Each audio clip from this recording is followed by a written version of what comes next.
محمد صلی اللہ علیہ وسلم جو نبوت اور رسالت محمدی کی بنیاد پر وجود میں آئی ہے، اب وہ منصب، وہ مرتبہ اسے منتقل ہو رہا ہے، اور اس امامت کی منتقلی کے لیے بطور علامت ہے تحویل قبلہ، کہ وہ جو قبلہ رہا بیت المقدس یروشلم، اب وہ ہمیشہ کے لیے متروک ہو رہا ہے، اور اب ہمیشہ کے لیے اہل توحید کا قبلہ جو ہے وہ خانہ کعبہ ہے، مسجد حرام ہے، بیت اللہ ہے۔ اس کے ضمن میں ہم نے پہلی آیت پڑھ لی، سَيَقُولُ السُّفَهَاءُ مِنَ النَّاسِ مَا وَاللَّهُ مَنْ قِبْلَتِهِمُ الَّتِي كَانُوا عَلَيْهَا، ان قریب کہیں گے نادان، ناسمجھ، بے وقوف لوگوں میں سے کہ کس چیز نے ان کا رخ پھیر دیا اس قبلے سے جس پر یہ پہلے تھے،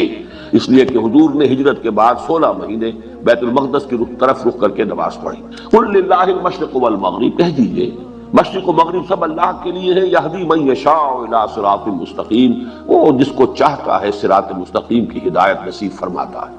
اس پر مجھے کچھ عرض نہیں کرنا ہے، اس پر ہم تفصیلاً گفتگو کر چکے۔ وَكَذَلِكَ جَعَلْنَاكُمْ أُمَّةً وَسَطًا لِتَكُونُوا شُهَدَاءَ عَلَى النَّاسِ وَيَكُونَ الرَّسُولُ عَلَيْكُمْ شَهِيدًا۔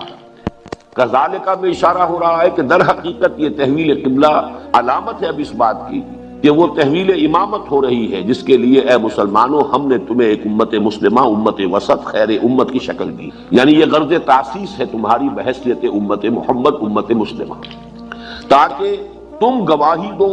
حجت قائم کرو پوری نوع انسانی پر، اور ہمارے نبی، ہمارے رسول محمد گواہی دے، حجت قائم کرے تم پر۔ اب اس کے بعد ساری بحث جو ہے وہ تحویل قبلہ کی۔ یہ میں عرض کر چکا ہوں کہ یہ مسئلہ اگرچہ آج تو ہمیں محسوس ہوتا ہے کہ بڑی معمولی سی بات تھی، اس میں کون سی بڑی قیامت آ گئی تھی، لیکن واقعہ یہ ہے کہ جس وقت یہ واقعہ ہوا ہے تو اس کی بنیاد پر بڑا ایک مخالفانہ طوفان اٹھا دیا یہودیوں نے۔ یہودی 3 ان کے بڑے طاقتور قبیلے مدینے میں موجود تھے۔ اب تک وہ یہ محسوس کر رہے تھے، انہیں کچھ اطمینان تھا کہ یہ نئی امت جو ہے یہ ہماری تابع ہے، جبکہ یہ ہمارے ہی قبلے کی پیروی کر رہے ہیں، تو گویا کہ ہمارے کیمپ فالوورز ہیں، ہمارے ہی پیچھے چلنے والے ہیں، لہذا کوئی تشویش کی بات نہیں۔ اب جبکہ یہ نیا قبلہ ہو گیا تو اب ان کے کان کھڑے ہوئے کہ مسئلہ کچھ مختلف ہے، اب تو یہ ایک نئی امت جو ہے وجود میں آ گئی ہے۔ اس حوالے سے اب ان کے اندر وہ مخالفانہ طوفان ان کے اپنے دلوں میں جذباتی سطح پر اٹھا، اور پھر انہوں نے اس کو ایک مخالفانہ پروپیگنڈے کی شکل دی، جس کے نتیجے میں بہت سے مسلمان بھی سادہ فطرت لوگ وہ بھی متاثر ہو گئے، اس لیے کہ بظاہر دلیل بڑی قوی تھی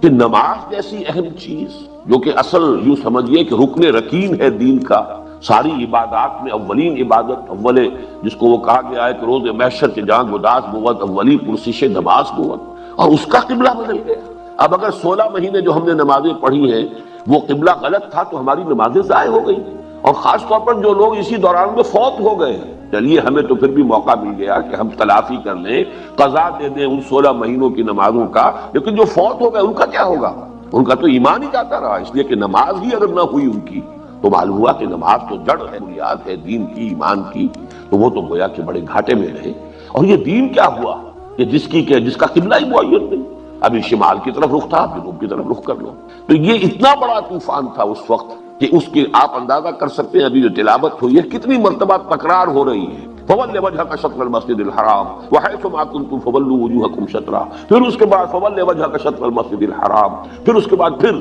فَوَلِّ وَجْهَكَ شَطْرَ الْمَسْجِدِ الْحَرَامِ وَحَيْثُ مَا كُنتُمْ فَوَلُّوا وُجُوهَكُمْ شَطْرَهُ، اور اس پر پھر مختلف اعتبارات سے بحث کر کے اس مخالفانہ پروپیگنڈے کی بھی نفی کی گئی، اس کا ازالہ کیا گیا، اور مسلمانوں کو تشفی دی گئی، تسلی دی گئی کہ تمہاری یہ ساری تشویش جو ہے یہ بے بنیاد ہے، اس کی کوئی حقیقت نہیں ہے۔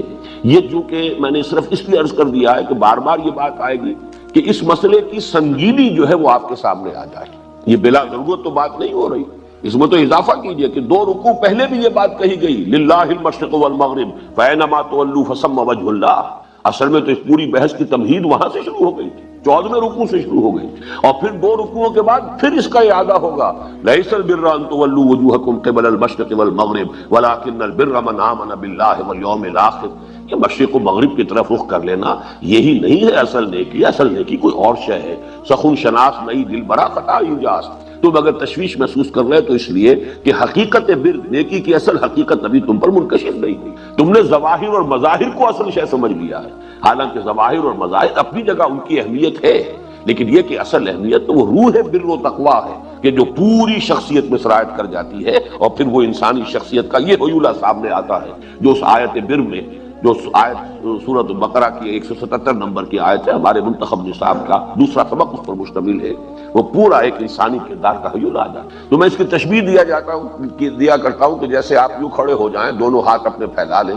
آپ کا پورا جسم درمیان میں، تو یہ ہے در حقیقت وہ دو رکوع، 17واں رکوع 18واں رکوع جو ابھی میں نے تلاوت کیا، آپ نے سماعت فرمائے، یہ تو ہے اصل بحث، ان میں تو ہے ہی بحث پوری تحویل قبلہ کی، لیکن یوں ہاتھ کیجئے تو دو رکوع پیچھے وہ پھر آیت موجود ہے کہ جہاں سے وہ بحث شروع ہوئی تھی، یعنی للہ المشرق والمغرب فینما تولوا فثم وجہ اللہ، ادھر کا آیت اس کا ہاتھ وسیع کیا آپ نے، اس کو ایکسٹینڈ کیا، تو پھر دو رکوعوں کے بعد پھر وہ آیت آ رہی ہے لیس البر ان تولوا وجوہکم قبل المشرق والمغرب، گویا کہ یہاں سے وہاں تک بحث چل رہی ہے تحویل قبلہ کی، اگرچہ جو اس کی اصل بحث ہے وہ ان دو رکوعوں میں۔ اب آئیے بس اس سے زیادہ ہم آج اس تمہید پر وقت صرف نہیں کریں گے۔ فرمایا وما جعلنا القبلۃ التی کنت علیہا، اور ہم نے نہیں ٹھہرایا تھا اس قبلے کو جس پر کہ اے محمد صلی اللہ علیہ وسلم آپ تھے، یعنی یہ 16 ماہ جو آپ کا قبلہ رہا ہے وہ ہم نے نہیں ٹھہرایا، نہیں قرار دیا، نہیں بنایا، الا لنعلم، مگر اس لیے کہ ہم دیکھیں، من یتبع الرسول،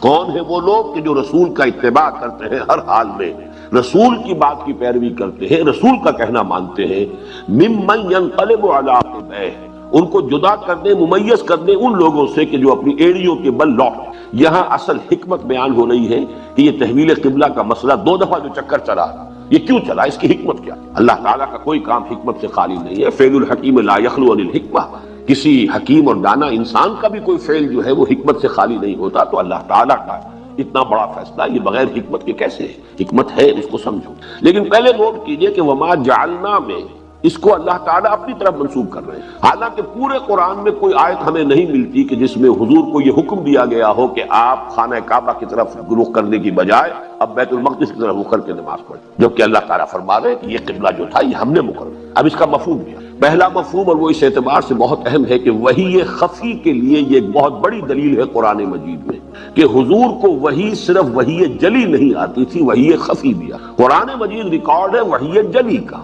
وحی جلی یہ وحی مطلوع کہلاتی جس کی تلاوت کی، اور یہ وحی باللفظ، اس کا ایک ایک حرف جو ہے وہ اللہ کی طرف سے ہے۔ ایک وحی خفی ہے کہ ایک مفہوم حضور صلی اللہ علیہ وسلم کے قلب مبارک پر اتار دیا جاتا تھا، اسے ہم القاء بھی کہتے ہیں، الہام بھی کہتے ہیں۔ یہ القاء اور الہام جو ہے عام انسانوں کو بھی ہو سکتا ہے، غیر نبی کو بھی ہو سکتا ہے، لیکن نبی کو جب القاء و الہام ہوتا ہے تو وہ بھی قطعی ہوتا ہے، وہ بھی اللہ تعالیٰ کے حکم کے درجے میں، جیسے کہ آپ کو معلوم ہے حضرت ابراہیم کو حضرت اسماعیل کو ذبح کر دینے کا حکم خواب میں ملا ہے، وہ وحی جلی نہیں تھی۔ انی ارا فی المنام انی اذبحک فانظر ماذا تری، نبی کا خواب بھی وحی ہے، لیکن یہ جو چاہے رؤیا صالحہ ہو، چاہے وہ کوئی الہام ہے، کوئی القاء ہے، نفس فی الروع ہے، یہ تمام چیزیں جو یہ وحی خفی کہلاتی۔ تو معلوم ہوا کہ حضور کو اللہ تعالیٰ نے وحی خفی کے ذریعے سے یہ حکم دیا کہ آپ اب نماز کے لیے اپنا رخ یا وہ شلم کی طرف کیجئے، شمال کی طرف۔ ایک اس کی تعویل یہ، دوسری تعویل یہ بھی ہو سکتی ہے کہ یہ حضور صلی اللہ علیہ وسلم کا اپنا اجتہاد ہو، لیکن جو اجتہاد نبوی جس کو اللہ تعالیٰ کی طرف سے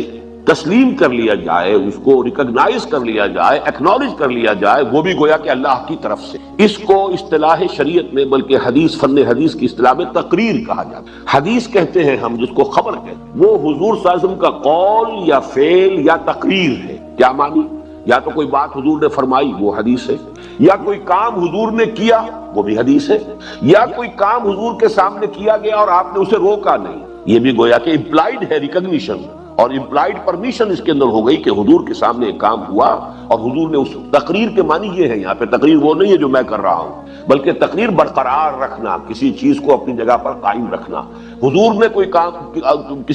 حضور کے سامنے کسی صحابی نے کوئی فعل کیا، کوئی کام کیا، اور حضور نے اس پر نکیر نہیں کی، روکا نہیں، تو گویا کہ وہ بھی شریعت کا جز بن گئی، یہ وہ دلیل بن گئی۔ اگر غلط ہوتی تو حضور روک دیتے۔ اسی طرح حضور کے اجتہاد پر اگر اللہ کی طرف سے روک ٹوک نہ آئے، آپ کو منع نہ کیا جائے، تو اجتہاد محمدی صلی اللہ علیہ وسلم کو اگر اللہ تعالیٰ برقرار رکھتا ہے تو یہ اللہ کی تقریر ہے، اور یہ گویا کہ یہ بھی اللہ کی طرف سے اسے ریکگنیشن مل گئی، اللہ کی طرف اس کی نسبت صحیح ہو۔ ایک دوسری تعبیر یہ، اب یہ کہ یہ اجتہاد کیوں تھا، کس بنیاد پر تھا؟ اگر تو یہ وحی خفی تھی، اللہ کا حکم تھا براہ راست، تب تو یہ سوال اٹھتے ہی نہیں، وہ تو اللہ کی حکمت ہے، اللہ خود جانتا ہے، اللہ جو چاہتا ہے حکم دیتا ہے، یحکم ما یرید، جو حکم چاہتا ہے دیتا ہے۔ اگرچہ ہمارا اجمالی یقین ہے کہ وہ حکمت پر مبنی ہے، لیکن اجتہاد اگر حضور کا تھا جسے کہ اللہ تعالیٰ نے برقرار رکھا اور تقریر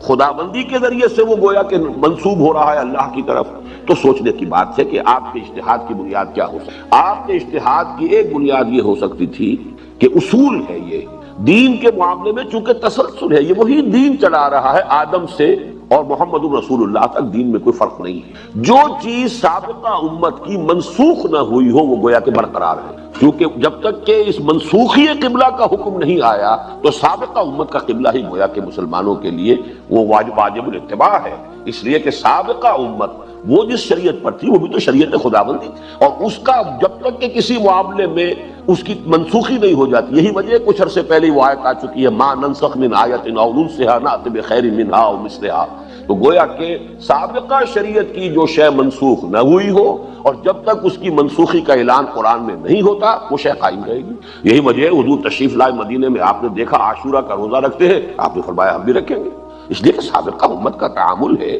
سابقہ امت کی چیز ہے، جب تک کہ اس کے بارے میں کوئی نیا حکم قرآن میں نہیں آتا وہ ہم پر بھی لاگو ہے۔ اور اسی کے حوالے سے نوٹ کر لیجئے بہت اہم مسئلہ ہے رجم کا۔ رجم جو شریعت محمدی میں ہے صلی اللہ علیہ وسلم، اصل میں وہ تسلسل ہے شریعت موسوی کا، تورات کا حکم ہے کہ جس کو حضور نے پھر قائم رکھا ہے اور اپنے عمل کے ذریعے سے برقرار کیا رکھا ہے، حالانکہ اس کے لیے قرآن مجید میں کوئی آیت نازل نہیں ہوئی، لیکن قرآن مجید میں اس کی تنسیخ کا نہ آنا دلیل قطعی ہے کہ وہ رجم جو ہے برقرار رہے گا، اس لیے کہ سابقہ امت میں شادی شدہ زانی اور زانیہ کی سزا رجم ہے۔ تو اس اصول کو اچھی طرح جان لیجئے کہ حضور کا یہ اجتہاد اس اصول پر مبنی ہو سکتا ہے کہ سابقہ امت کا جو تسلسل ہے اسی کو برقرار رکھا جائے گا جب تک کہ وہ منسوخ نہ ہو۔ اس میں ایک اور بات بھی ہو سکتی ہے ضمنی کہ حضور نے مصلحت کو بھی دیکھا، اور وہ مصلحت یہ کہ فوری طور پر ابھی جو بہت سے مسائل ہیں قریش کو کنفرنٹ کرنا ہے، ابھی آپ کی دعوت جو ہے اور انقلابی جدوجہد جس نئے مرحلے میں داخل ہوئی تھی تو اس میں اصل ٹارگٹ تو قریش تھی،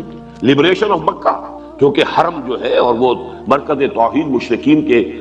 تسلط میں ہے، تو اس وقت جس حد تک بھی ممکن ہو سکے دوسرا فرنٹ نہ کھولا جائے، یہودیوں کے ساتھ ابھی کنفرنٹیشن کا آغاز نہ کیا جائے، تو ایک مصلحت بھی آیا یہ حضور کے اپنے اجتہاد کی بنیاد تھی یا نہیں، لیکن یہ مصلحت فی الواقع تو حاصل ہوئی، اس لیے کہ آپ کو جسے آپ کہتے ہیں کہ بریدنگ سپیس مل گئی، آپ کو وہ وقت مل گیا کہ جس وقت کے دوران میں آپ نے کنسولیڈیشن جو ہے مکہ مدینے کے اندر اپنی حیثیت کو پوری طرح مستحکم کر لیا، مسلمانوں میں مواخات کرا دی، یہ مہاجرین اور انصار کے درمیان محبت کا رشتہ اور بھائی چارے کا رشتہ قائم فرما دیا، پھر یہ کہ آپ نے اسی عرصے کے دوران وہ 8 جو ہے مہمات بھیجی ہیں، یہ سب کے سب اسی عرصے میں ہو رہا ہے۔ اگر وہ گھر پر بھی فرنٹ کھل چکا ہوتا، اگر اوپن اور ڈائریکٹ ہاسٹیلٹی یہود کی طرف سے بھی شروع ہو جاتی تو آپ یکسو ہو کر اقدام، جسے ہم نے کہا منہج انقلاب نبوی میں کہ اقدام کا جو مرحلہ شروع ہوا ہے ہجرت کے بعد، حضور اس طرح یکسو ہو کر اپنے اس اقدام کے مرحلے پر اپنی توجہات کو مرکوز نہ کر سکے۔ یہ مصلحت بالفعل تو ظاہر ہوئی،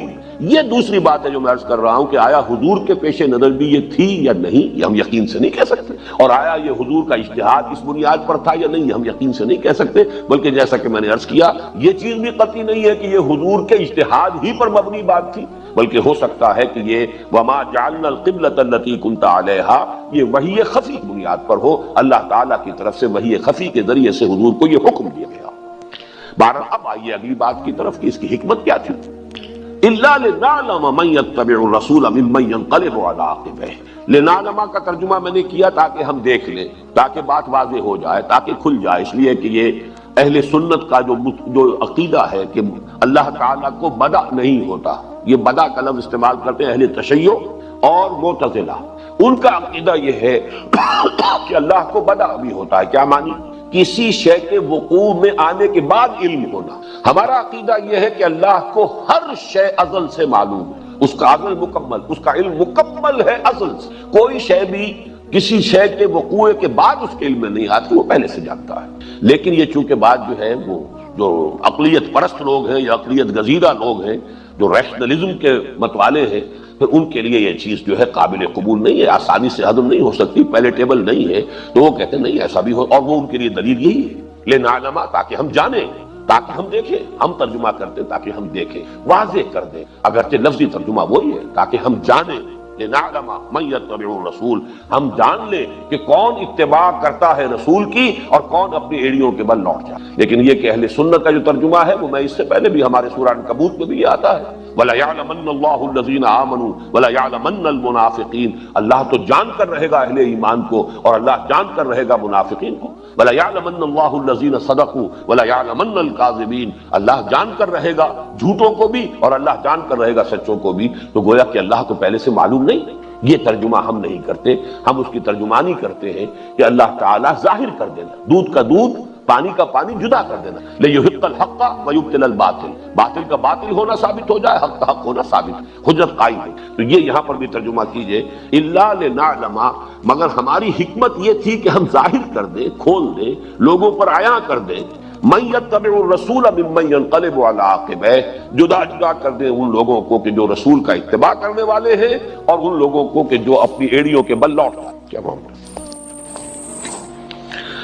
اب یہ دیکھیے اس کا 2 مرتبہ اطلاق ہوا ہے، چونکہ ظاہر بات ہے کہ جو مکے کے مسلمان سے مہاجرین جنہیں اب ہم کہیں گے جو آ گئے مدینے، یا ابھی کچھ لوگ تھے جنہوں نے ہجرت نہیں کی تھی، ضعفاء بھی تھے، کمزور لوگ بھی تھے، جب تک حضور صلی اللہ علیہ وسلم مکے میں مقیم رہے، اس کی روایات کافی ملتی کہ آپ جب نماز پڑھتے تھے مکے میں تو استقبال قبلتین کر، یعنی ایسے کھڑے ہوتے تھے کہ بیک وقت خانہ کعبہ بھی سامنے اور یروشلم بھی سامنے، اور یہ فزیکلی پاسبل تھا اس لیے کہ مکے کے شمال میں ہی ہے مدینہ اور اسی لائن میں سیدھا یروشلم بھی ہے۔ تو اگر آپ خانہ کعبہ کے جنوبی سمت میں کھڑے ہو جائیں، یعنی یہ کہ وہ جو رکنین کہلاتے ہیں، 2 رکن یمانی اور 2 رکن وہ اسود جو ہے جس پہ حجر اسود ہے، اگر ان دونوں کے مابین کھڑے ہیں آپ اور خانہ کعبہ سامنے ہے تو گویا کہ استقبال قبلتین، بیک وقت 2 قبلوں کا آپ استقبال کر رہے ہیں، آپ خانہ کعبہ بھی آپ کے سامنے ہے اور یہی یروشلم جو ہے وہ بھی سامنے ہے۔ اب ہجرت کے بعد یہ ممکن نہیں تھا تو لہذا فیصلہ اب یہ ہوا، چاہے وہ وحی خفی سے ہوا چاہے حضور کے اجتہاد سے ہوا، یہ بحث میں کر چکا ہوں کہ اب یروشلم کی طرف رخ ہوگا، اور یہ بہت بڑا امتحان بن گیا مکے کے لیے، اس لیے کہ خانہ کعبہ جو ہے اس کی ایک مذہبی حیثیت تو ابھی قرآن مجید کے نزول کے ذریعے سے واضح ہو رہی ہے، ان کے لیے یہ نیشنل مونومنٹ تھا، ان کی نسلی یادگار، ان کی خاندانی قومی یادگار، اس کو ایک قومی تقدس کا درجہ حاصل تھا، اس کی طرف پیٹھ کرنا یہ ان پر طبعاً بہت شاق گزرا، لیکن یہ کہ اسی شے سے پورا ٹیسٹ ہو گیا کہ کون شخص واقعتاً محمد الرسول اللہ کی پیروی کرنے والا ہے، کہ جو حکم آپ نے دیا اس کی پیروی کرنا، اور کون وہ ہے کہ جو اپنی سابقہ جو عصبیتیں ہیں، جو اپنی قومی یا نسلی عصبیتیں ہیں، کون ابھی ان کے ساتھ بندھے ہوئے ہیں، اس لیے کہ اگر وہ آپ کا تعلق اپنی قومی اور نسلی اور روایتی عصبیت کے ساتھ مضبوط ہے تو اب اس تحویل قبلہ کو، یعنی تحویل قبلہ جو ہوا کعبے سے ہٹ کر اور یروشلم کو قبلہ بنانا، یہ ان کے ایمان کا ایک بہت بڑا امتحان ہے۔ لیکن یہ کہ بہرحال صحابہ کرام کا جو ایمان جس درجے گہرا ہو چکا تھا، اس سے جو مظہر اس کا سامنے آیا وہ یہی ہے کہ کوئی بھی نہیں تھا مسلمانوں میں سے کہ جس نے، وہ مکے کے لوگوں میں سے کہ جنہوں نے اس قبلے کو، نئے قبلے کو جو نسلی اعتبار سے ان کے لیے بالکل اجنبی شے تھی، ان کی روایات کا کوئی تعلق یروشلم کے ساتھ نہیں، ان کے ہاں سرے سے کوئی تقدس کا معاملہ یروشلم کا ہے ہی نہیں، لیکن یہ کہ اس کی طرف رخ کرنا اس لیے کہ محمد الرسول اللہ نے، اور اسی وجہ سے یہ حکمت معلوم ہوتی ہے کہ قرآن میں صراحت کے ساتھ نہیں، اس لیے کہ یہاں پہ رسول کے ساتھ اٹیچمنٹ کا فیصلہ ہو رہا ہے کہ ہے یا نہیں، ممن یتبع الرسول ممن ينقلب على عقبیہ، تاکہ ہم واضح کر دیں کہ کون رسول کا اتباع کرنے والے،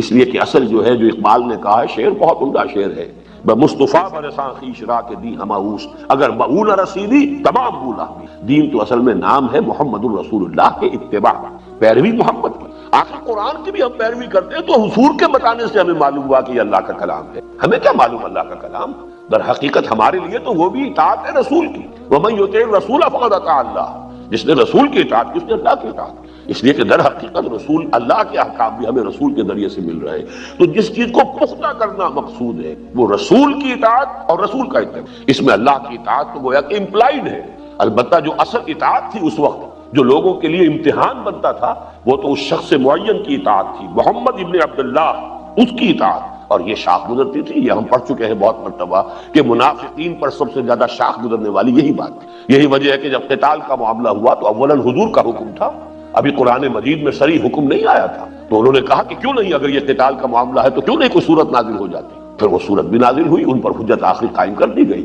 لیکن بہرحال اصل میں جو صاحب ایمان ہے اس کے لیے تو اصل دلیل آپ کا فرمان جو ہے وہ اصل دلیل مستند ہے ان کا فرمایا ہوا۔ حقیقت میں محمد الرسول اللہ دی ہمہ اوست کا جو معاملہ ہے تو اس کو یہاں سے بھی آپ اخذ کر لیجئے کہ الا لنعلم من يتبع الرسول ممن ينقلب على عقبہ، اپنی سابقہ قومی اور اپنی روایتی عصبیت کی وجہ سے وہ ایڑیوں کے بل جو ہے لوٹ جائیں، یہ کیا ہم نہیں پیروی کر سکتے؟ ہم تو ابراہیم کی نسل سے ہیں، ابراہیم کا بنایا ہوا یہ گھر ہے، ہم تو ملت حنیفی پر ہے، ہم نے تو اب تک یہی سمجھا تھا کہ محمد اسی ملت ابراہیمی کی تجدید کے لیے آئے ہیں، یہ ہمارا قبلہ بدلوا رہے ہیں۔ معلوم ہوا کہ نہیں، ایمان اتنا راسخ ہو چکا تھا کہ جو آپ فرمان، جو آپ کا حکم، جو آپ کا فرمان، جب ہم نے مانا آپ اللہ کے رسول ہیں، وما ينطق عن الهوى ان هو الا وحی یوحى، تو اس کا لازمی نتیجہ یہ ہے کہ ہم آپ کے ہر قول کو تسلیم کریں، آپ کے ہر فرمان پر لبیک کہیں، یہ ایمان کا اصل ٹیسٹ۔ الا لنعلم من يتبع الرسول ممن ينقلب على عقبہ۔ اب جب تحویل ہو رہی ہے تو دوسرا مرتبہ امتحان ہو گیا۔ اب امتحان ہو گیا، فرض کیجئے کوئی یہودی اسلام لے آیا، ایمان لے آیا، فرض کیجئے عبداللہ ابن سلام اس وقت تک ایمان لا چکے ہو، مجھے تحقیق نہیں ہے کہ وہ کس مرحلے پر ایمان لائے، لیکن اگر کوئی یہود میں سے تھے کہ جو ایمان لے آئے تھے، ان کے لیے اب امتحان بن گیا کہ اب وہ یروشلم کی طرف پیچھ کریں، گویا کہ ان کی بھی وہ روایت کا جو معاملہ ہے، ان کی بھی جو عصبیت قومی تھی، اس کے اوپر ضرب لگ رہی ہے کہ اب رخ کرو اس خانہ کعبہ کی طرف جو تاحال تو متقدہ ہے، 360 بت رکھے ہوئے اس کے اندر، اب تک تو وہ مرکز ہے شرک کا، بت پرستی کا، اس کی جو فیکچول پوزیشن ہے وہ تو یہ ہے، لیکن فرمان محمدی ہے صلی اللہ علیہ وسلم، اور اس کا حکم تو خاص طور پہ اللہ کی طرف سے بھی آ گیا، تو یہ گویا کہ دو طرفہ امتحان بن گیا۔ یہ امتحان لینا اللہ فرما رہے ہیں، یہ حکمت تھی کہ ہم نے کچھ عرصے کے لیے وہ قبلہ درمیانی عرصے کے لیے معین کیا اور اب اس کی ہم تحویل کر رہے ہیں۔ وما جعلنا القبلة التي كنت عليها الا لنعلم من يتبع الرسول ممن ينقلب على عقبيه وان كانت لكبيرة، اور یہ ان یہاں پر انا کے معنی میں، اور یقیناً یہ بہت بڑی بات تھی، بہت بڑا امتحان۔ یہ اصل میں بالکل اسی طرح کی بات ہے کہ جب حضرت ابراہیم علیہ السلام نے جب پیشانی کے بل لٹا لیا ہے حضرت اسماعیل علیہ السلام کو، تو جو اللہ تعالیٰ کی طرف سے پھر بات آئی ہے، بس ابراہیم بس واقع ان ھذا لہو البلاء المبین، یعنی ممتحن کی طرف سے شاباش کا اب اس سے زوردار انداز نہیں ہو سکتا کہ وہی واقعتاً امتحان بڑا کھڑا تھا، اے ابراہیم شاباش ہے تمہیں کہ تم اس کڑے امتحان کے اندر بھی پورے اترے۔ ان ھذا لہو البلاء المبین، یعنی یہ کہ ممتحن جو ہے اسے بس کرنی پڑی ہے، جس کا امتحان لیا جا رہا تھا وہ تو اس نے تو اپنے اکلوتے بیٹے کی گردن کے اوپر چھری، حکم کی فرما برداری تو اس کا نام ہے۔ اذ قال له ربه اسلم قال اسلمت لرب العالمین فلما اسلم وتله للجبین، بالکل وہ بات یہاں کہی جا رہی ہے، یہ امتحان معمولی نہیں تھا۔ وَإِن كَانَتْ لَكَبِيرَةٌ، یقیناً یہ ایک بڑی بہت بڑی بات تھی، الا علی الذین ھدی اللہ، سوائے ان کے کہ جنہوں اللہ نے ہدایت دے دی۔ یہاں یہ ہدایت کا لفظ آیا اس معنی میں جو سورہ تغابن میں ہے، وَمَن يُؤْمِن بِاللَّهِ يَهْدِ قَلْبَهُ، جو حقیقتاً ایمان رکھتا ہے اللہ پر، اللہ اس کے دل کو ہدایت دے دیتا ہے۔ ہدایت کس بات کی؟ تسلیم و رضا کی، سر تسلیم خم ہے یار میں آئے، جو حکم ہے حاضر، یہ ہے ہدایت۔ تو الا ان كانت لكبيرة الا على الذين هدى الله وما كان الله ليضيع ایمانکم، اور اے مسلمانوں اس تشویش میں مبتلا نہ ہو جاؤ کہ جو فوت ہو گئے ان کے ایمان ضائع ہو گئے یا تمہاری 16 مہینہ کی نمازیں ضائع ہو گئی، نہیں، وہ بھی حکم رسول کا تھا، نمازیں ادھر پڑھی، وہ نمازیں بھی پوری ہیں، ان میں کوئی نقص نہیں ہے، اور یہ بھی حکم اب رسول کا اور اللہ کا تمہارے سامنے آ رہا ہے، اب یہ نماز پڑھو گے تو چونکہ یہی اب حکم ہے، یہ نمازیں بھی صحیح ہیں اور درست ہے، کسی کی کوئی نماز ضائع نہیں۔ اور نماز کی عظمت کے اعتبار سے نماز کے لیے لفظ ایمان، کیونکہ تشویش یہی ہو گئی تھی کہ ہمارا تو ایمان ضائع ہو گیا، خاص طور پر جو فوت ہو گئے اس عرصے کے دوران۔ چلیے جیسا کہ میں نے عرض کیا، ہمارے لیے تو امکان ہے 16 مہینے کی نمازوں کی بھی قضا دے لیں گے، لیکن یہ کہ جو مر گئے ان کا کیا ہوگا؟ وَمَا كَانَ اللَّهُ لِيُضِيعَ ایمانکم، اللہ کی یہ شان نہیں ہے کہ وہ تمہارے ایمانوں کو ضائع کر دے۔ ان اللہ بالناس لرؤوف رحیم، یہ بالکل اسی طرح کا انداز ہے جس سورہ مائدہ میں آیت نازل ہوئی ہے، جب شراب کی حرمت کا آخری حکم آیا تو لوگوں کو تشویش ہوئی، اگر ایسی بری شے تھی، حرام مطلق تھی، نجس شے تھی، تو ہم تو کسی کو 60 برس ہو گئے پیتے ہوئے، کسی کو 50 برس ہو گئے پیتے ہوئے، تو انہیں یہ احساس ہوا کہ ہمارے تو وجود کے ہر سیل کے اندر شراب داخل ہوئی ہوئی ہے،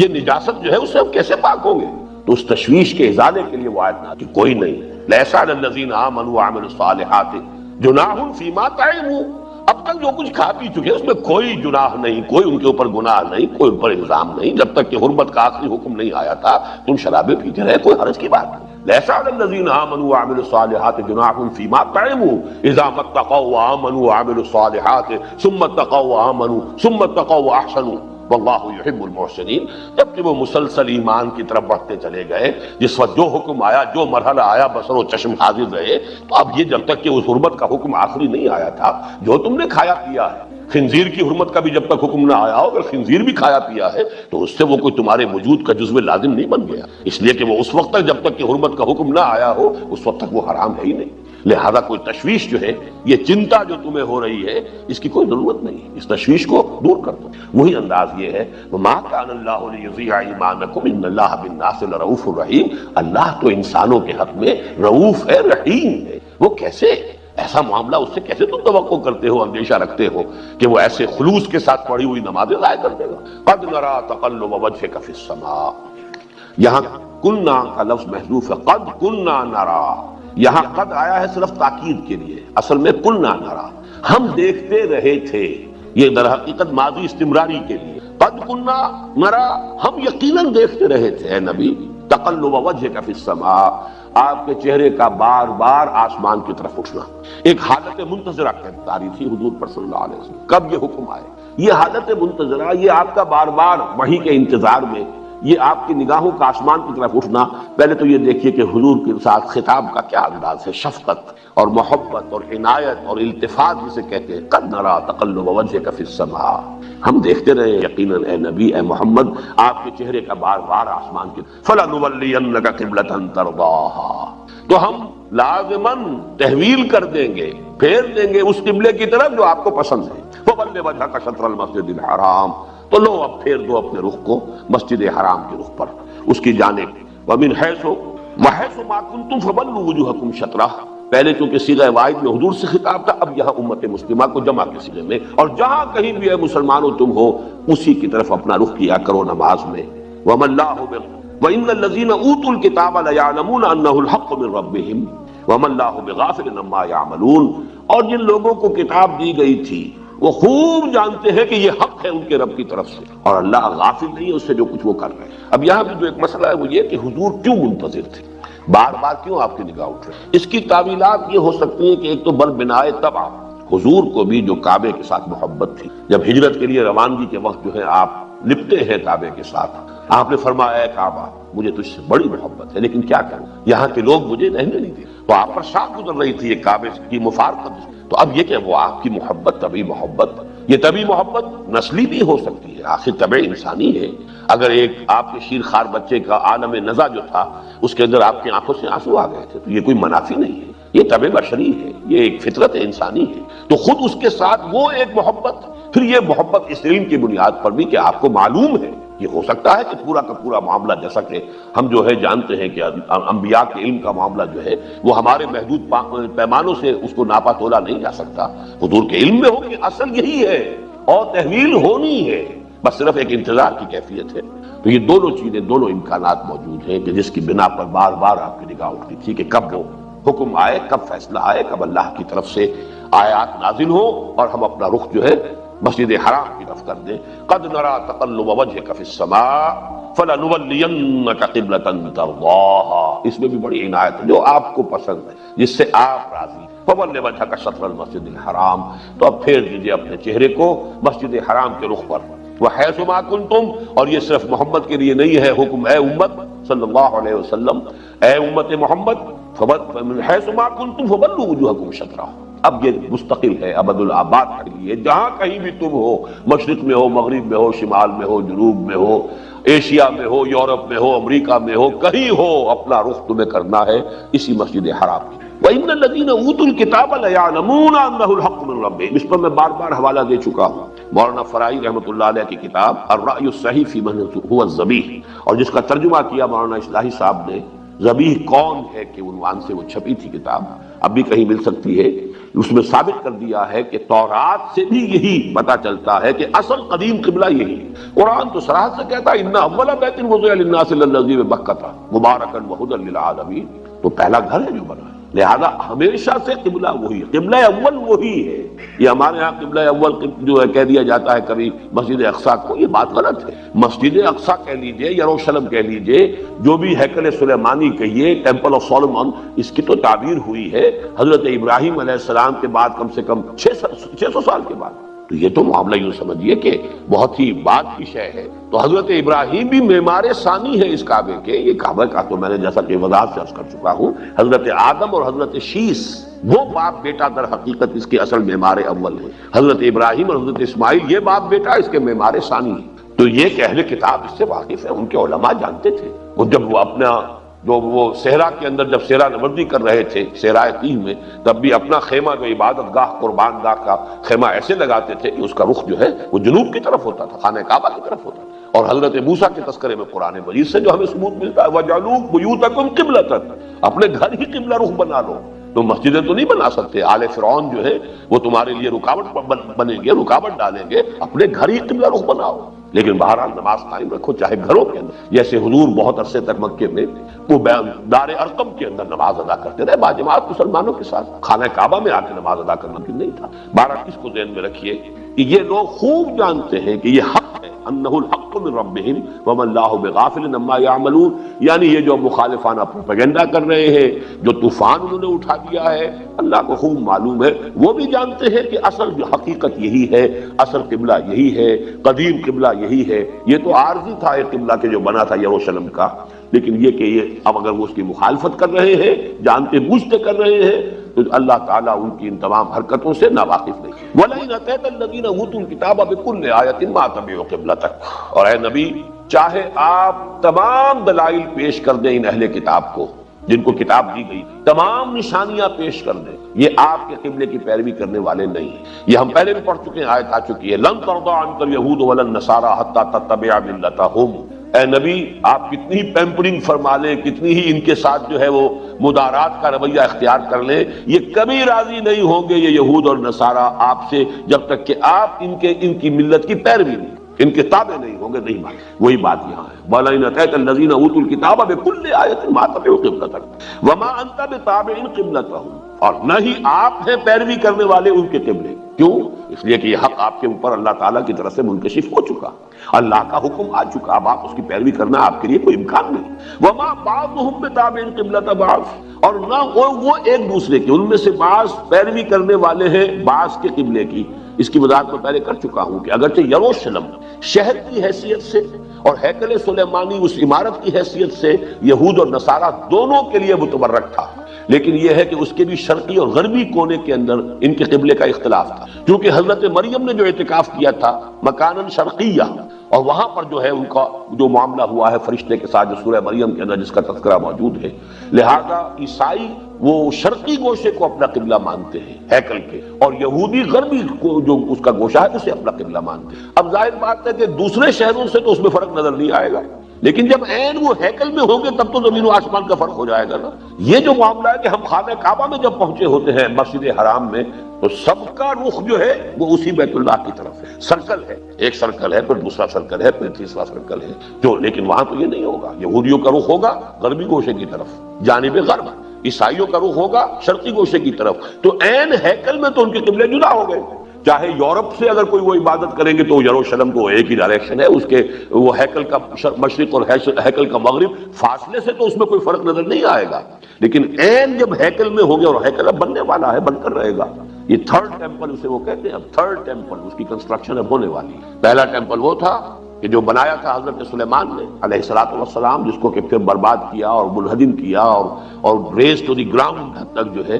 وہ نبوکدنضر نے۔ سیکنڈ ٹیمپل اس کے بعد پھر بنا ہے حضرت عزیر علیہ السلام کے زمانے میں، وہ سیکنڈ ٹیمپل تھا، اسے گرایا ٹائٹس رومی نے سن 70 عیسوی میں۔ اب یہ تھرڈ ٹیمپل ہوگا، سن 70 عیسوی سے لے کر 1924 برس ہو چکے ہیں، ان کا وہ ہیکل سلیمانی زمین بوس ہے۔ اب تھرڈ ٹیمپل، اب جب اسرائیلی ریاست بن گئی، یروشلم پر قبضہ مستحکم ہو گیا، اب سارے عرب ممالک جو ہے ان سے صلح کر رہے ہیں، اب انہیں کوئی رکاوٹ نہیں، وہ اب یروشلم کے اندر مسجد اقصیٰ وہ کسی بہانے سے گرا دیں، کوئی آرٹیفیشل زلزلہ لے آئیں گے، کوئی جنونی تھے انہوں نے آگ لگا دی، ہم کیا کریں؟ ایک جنونی تھا جس نے کہ مسجد خلیل میں گھس کر کتنے افراد کو جو ہے ہلاک کر دیا، شہید کر دیا، ایسے کوئی جنونی آ گیا تھا، ایک مرتبہ پہلے آگ لگا دی تھی، کوئی فینیٹکس ہے، فنڈامنٹلسٹ ہے، انہوں نے یہ کام کر دیا، گرا دیا، کوئی دھماکہ کر دیا۔ بہرحال اس کے لیے بہانہ تراشنا کوئی مشکل کام نہیں ہے، وہ کام اب انہیں کرنا ہے، اور جہاں تک مجھے اندازہ ہے میکسیمم 2-2.5 سال کا وقفہ ہے اس میں، اس کے بعد یہ بالفعل کام ہونا ہے، third temple is to be built. لیکن اس ٹیمپل میں جب جائیں گے یہودی اور عیسائی، اب ان کا اتحاد ہے اس وقت، وہاں ان کے قبلے کا فرق ہو جائے گا، اگرچہ فاصلے سے ان کا قبلہ ایک ہی ہے، یروشلم ایک ہی شہر ہے اور ٹیمپل آف سولومن جو ہے وہ ایک ہی عمارت ہوگی۔ وَلَئِنِ اتَّبَعْتَ أَهْوَاءَهُم مِّن بَعْدِ مَا جَاءَكَ مِنَ الْعِلْمِ إِنَّكَ إِذًا لَّمِنَ الظَّالِمِينَ۔ اور اے نبی اگر آپ نے ان کی خواہشات کی پیروی کی اس کے بعد کہ آپ کے پاس یہ العلم آ گیا ہے، ہمارا حکم آ گیا ہے، اب اگر آپ صرف ان کو راضی کرنے کے لیے، وہ جو میں نے عرض کیا کہ عین ممکن ہے کہ مصلحت حضور کے سامنے یہ رہی ہو اور آپ کا اجتہاد اگر یہ تھا تو اس کا ایک امکانی جو ہے اس اجتہاد کی بنیاد یہ ہو سکتی ہے کہ یہودیوں کے ساتھ معاملہ ابھی ایسا کیا جائے کہ کوئی ڈائریکٹ کنفرنٹریشن ان سے شروع نہ ہو۔ اب اس کو پس منظر میں رکھیے، وَلَئِنِ اتَّبَعْتَ أَهْوَاءَهُم مِّن بَعْدِ مَا جَاءَكَ مِنَ الْعِلْمِ، اے نبی اگر آپ نے پیروی کی ان کی خواہشات کی اس کے بعد کہ جب کہ یہ العلم آپ کے پاس پہنچ چکا ہے، إِنَّكَ إِذًا لَّمِنَ الظَّالِمِينَ، تو پھر آپ خود ظالموں میں سے ہو جائیں گے، معاذ اللہ کے حکم کی نافرمانی کریں۔ مصلحت اگر تھی بھی تو اس وقت تک کے لیے ٹھیک تھی جب تک کہ اللہ کی طرف سے حکم نہیں آیا، شراب کا پینا تھا اس وقت تک کے لیے کنڈول ہو جائے گا جب تک کہ اس کی آخری حرمت کا حکم نہیں آیا، اب اس کے بعد کوئی حکم اگر شراب پیتا ہے تو وہ مجرم ہے، وہ گناہ گار ہے، اسے اس کی سزا ملے گی۔ اس اعتبار سے اب یہ دیکھیے الفاظ سخت، لیکن حضور کے ساتھ خطاب میں یہ الفاظ کی سختی کیوں آ رہی ہے؟ اصل مخاطب وہ مسلمان ہے۔ اگر تمہیں اب ایمان ہے اللہ پر اور اگر تمہارا یقین ہے کہ محمد اللہ کے رسول ہے اور یہ قرآن اللہ کی طرف سے نازل ہو رہا ہے، تو اب اگر اس کے باوجود وہ تمہاری خواہشات کی پیروی کریں گے تو وہ تو گویا کہ خود اللہ کے نافرمانوں میں شامل ہوں۔ إِنَّكَ إِذًا لَّمِنَ الظَّالِمِينَ، اب ان کے لیے یہ قتل ممکن نہیں۔ اب وہ بات جو ہے زیادہ کلیئر ورڈز میں آ رہی ہے کہ ان کو خوب معلوم ہے کہ یہی قبلہ حق ہے۔ الَّذِينَ آتَيْنَاهُمُ الْكِتَابَ يَعْرِفُونَهُ كَمَا يَعْرِفُونَ أَبْنَاءَهُمْ، یہ يعرفونہ میں جو ضمیر مفعولی ہے، پہچانتے ہیں اس کو، اس کا رخ حضور کی ذات کی طرف بھی ہو سکتا ہے کہ آپ کو پہچانتے ہیں کہ آپ اللہ کے نبی،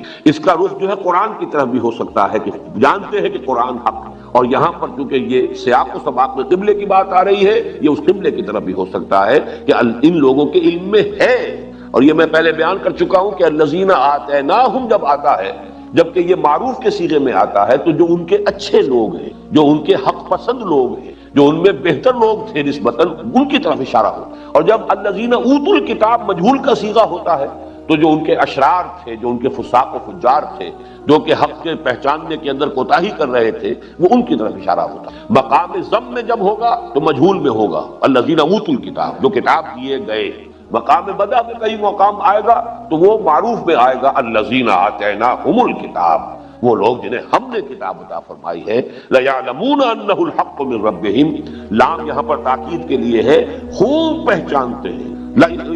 یعرفونہ کما یعرفون ابناءہم، ایسے پہچانتے ہیں اس کو جیسے کہ اپنے بیٹوں کو پہچانتے ہیں۔ وَإِنَّ فَرِيقًا مِّنْهُمْ لَيَكْتُمُونَ الْحَقَّ وَهُمْ يَعْلَمُونَ، لیکن ان میں سے بھی ایک گروہ ہے ایسا کہ جو جانتے بوجھتے حق کو چھپا رہا ہے۔ الحق من ربک فلا تکونن من الممترین، لیکن اب یہ حق آ گیا ہے اے مسلمانوں یا اے نبی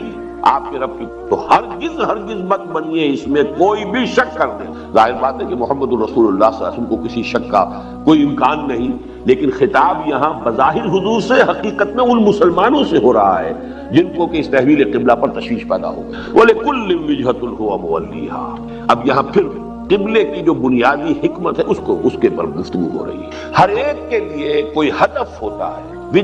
وجہ چہرہ نظر کیا جائے، جدھر رخ اختیار کیا جائے، وہ مولیہا، وہ اسی کی پیروی کرنے والا ہے، اسی کا اتباع کرنے والا ہے۔ گویا کہ یہ کہ ہر امت کے لیے ایک مرکز، جیسے کہ اب یہ یہود کے لیے یروشلم ہے، یہ اے مسلمانوں قبلہ جو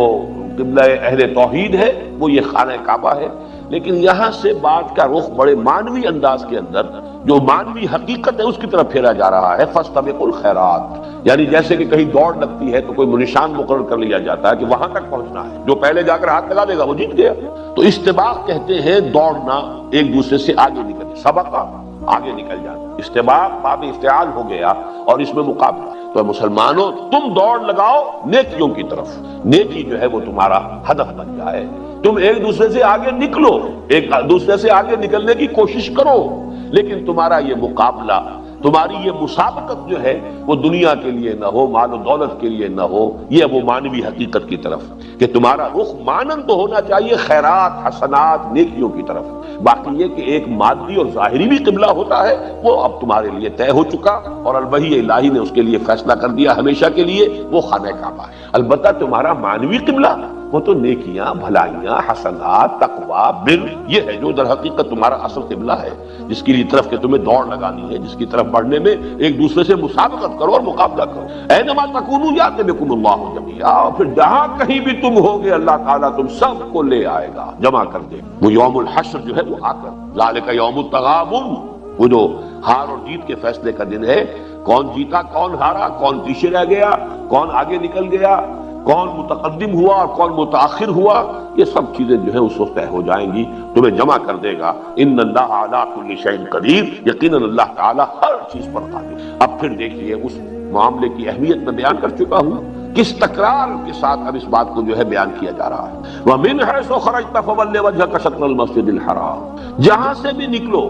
یعنی یہ جو قبلہ ہے یہ سفر اور حضر دونوں کا ہے، کہیں سفر میں ہو تو بھی یہی ہے، مِنْ حَيْثُ خَرَجْتَ فَوَلِّ وَجْهَكَ شَطْرَ الْمَسْجِدِ الْحَرَامِ، جہاں کہیں بھی ہو۔ بہرحال اسی لیے یہ ہمارے ہاں فقہی طور پر لازم ہے، آپ کہیں بھی ہو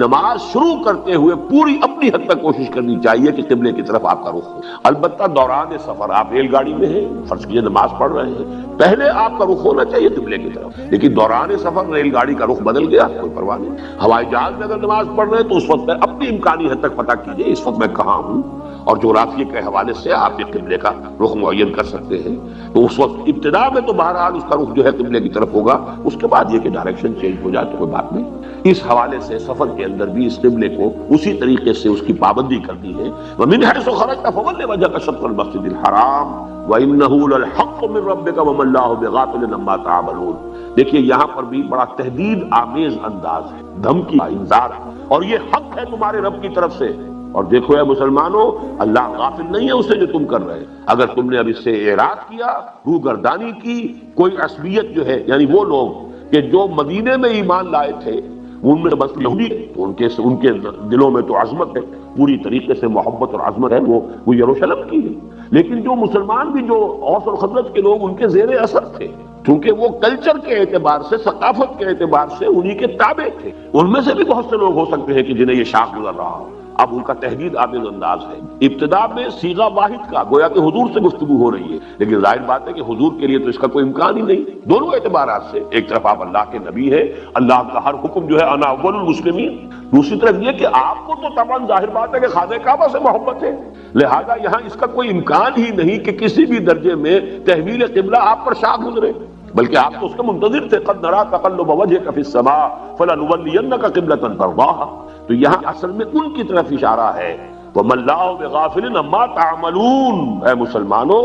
جیسا کہ پہلے آیا تھا یہود کے بارے میں، وَمَا اللَّهُ بِغَافِلٍ عَمَّا يَعْمَلُونَ، وہاں یعملون تھا صیغہ غائب کا، اور یہاں آ گیا وَمَا اللَّهُ بِغَافِلٍ عَمَّا تَعْمَلُونَ۔ اب یہاں مسلمانوں سے خطاب ہے۔ اگر کسی درجے میں کسی مسلمان کو یہ گراں گزر رہا تھا، یہ فیصلہ اللہ کا، یہ تحویل قبلہ جو ہے شاق گزر رہا تھا، تو گویا کہ ان کو تہدید کے انداز میں، دھمکی کے انداز میں، وَمَا اللَّهُ بِغَافِلٍ عَمَّا تَعْمَلُونَ، جو کچھ تم کر رہے ہو اللہ اس سے ناواقف اور بے خبر نہیں۔ پھر دیکھیے وَمِنْ حَيْثُ خَرَجْتَ فَوَلِّ وَجْهَكَ شَطْرَ الْمَسْجِدِ الْحَرَامِ وَحَيْثُ مَا كُنْتُمْ فَوَلُّوا وُجُوهَكُمْ شَطْرَهُ، جہاں سے بھی تم نکلو پھیر دو اپنے رخ کو مسجد حرام کی طرف۔ اب فرض کیجئے آپ سفر تو کر رہے ہیں، جا رہے ہیں شمال کی طرف، نماز پڑھنی ہے تو جنوب کی طرف رخ کرنا پڑے۔ اب فرض کیجئے کہ ایک شخص جو ہے مکے سے جا رہا ہے اور وہ جا رہا ہے جدے کی طرف، تو جدہ تو مغرب میں ہے، نماز پڑھتے ہوئے واپس پھر جو ہے ان کے وہاں سے مشرق میں ہے خانہ کعبہ مکہ مکرمہ، رخ ادھر کرنا پڑے۔ وَمِنْ حَيْثُ خَرَجْتَ فَوَلِّ وَجْهَكَ شَطْرَ الْمَسْجِدِ الْحَرَامِ وَحَيْثُ مَا كُنْتُمْ، پھر جمع کا صیغہ فَوَلُّوا وُجُوهَكُمْ شَطْرَهُ، جہاں کہیں بھی تم ہو پھیر دو اپنے چہروں کو اسی کی جانب۔ لِأَلَّا يَكُونَ لِلنَّاسِ عَلَيْكُمْ حُجَّةٌ إِلَّا الَّذِينَ ظَلَمُوا مِنْكُمْ۔ اس حصے کو سمجھنے میں کافی دقت ہوئی ہے بہت سے حضرات کو، اور مجھے بھی یہ بمشکل سمجھ میں آیا ہے، لیکن الحمدللہ کہ اب مجھے اس پر پورا انشراح ہے کہ اس قبلے کے تحویل پر حجت کیسے قائم ہو سکتی تھی مسلمانوں پر، کدھر سے حجت قائم ہوئی؟ حجت کا اگر تحویل نہ کرتے، لِأَلَّا يَكُونَ لِلنَّاسِ عَلَيْكُمْ حُجَّةٌ، اس تحویل قبلہ سے در حقیقت اللہ نے تمہیں ایک الزام سے بچا لیا ہے، یہ الزام کدھر سے آ سکتا؟ ظاہر بات ہے کہ تورات کے علماء تو موجود تھے، تورات کے علماء تو یہ جانتے تھے کہ اصل قبلہ وہی ہے۔ اگر محمد الرسول اللہ صلی اللہ علیہ وسلم اسے اختیار نہ کرتے، اللہ نے وہی قبلہ مسلمانوں کے لیے مقرر نہ کیا ہوتا، تو یہ الزام ہوتا مسلمانوں کے اوپر کہ تم نے کسی مصلحت کی وجہ سے یا یہ کہ صرف اپنی کسی اسٹریٹجی کو سامنے رکھتے ہوئے تم نے اصل جو حق ہے اس کو چھپایا اور اصل حق کی پیروی نہیں کی، بلکہ لوگوں کی جو بھی سینسٹیوٹیز ہیں ان کو اتنی اہمیت دی کہ تم نے حق سے اعراض کی۔ میں اس کی ایک مثال آپ کو دیتا ہوں۔ ہمارے ملک میں اہل حدیث مسلک جو ہے یہ یوں سمجھیے کہ بہت بعد میں آیا ہے، دیر میں آیا ہے۔ یہاں تو شروع سے تو اسلام کا ایک ہی ورژن تھا اور وہ حنفیت، لیکن یہ کہ جب یہ اہل حدیث مسلک بھی، حدیث کے علم کا جب چرچا پھیلا ہے، پھر مسلک اہل حدیث بھی آیا، تو ایک شخصیت ہے سید نذیر حسین محدث دہلوی، جن کو یہ اہل حدیث حضرات کہتے ہیں شیخ القل۔ وہ یہاں پر اصل میں اس مسلک اہل حدیث کی یوں سمجھیے کہ آغاز کرنے والے، پھیلانے والے، پرچار کرنے والے، بڑی زبردست علمی شخصیت، لیکن وہ رفع یدین نہیں کرتے تھے، اور ان کی حجت یہ تھی نہ کرنے کی کہ خام خواہ یہ شے اتنی ضروری نہیں ہے کہ جس کی وجہ سے فتنہ کھڑا کیا جائے، مسلمان چونک جائیں گے، کیونکہ اس ملک میں تو وہی ایک حنفی نمازی لوگ جانتے ہیں، اس سے اور کسی نماز سے کوئی ملک ایسا ہو جس میں کوئی شافعی بھی آباد ہو، کوئی حنبلی بھی آباد ہو، کوئی اور بھی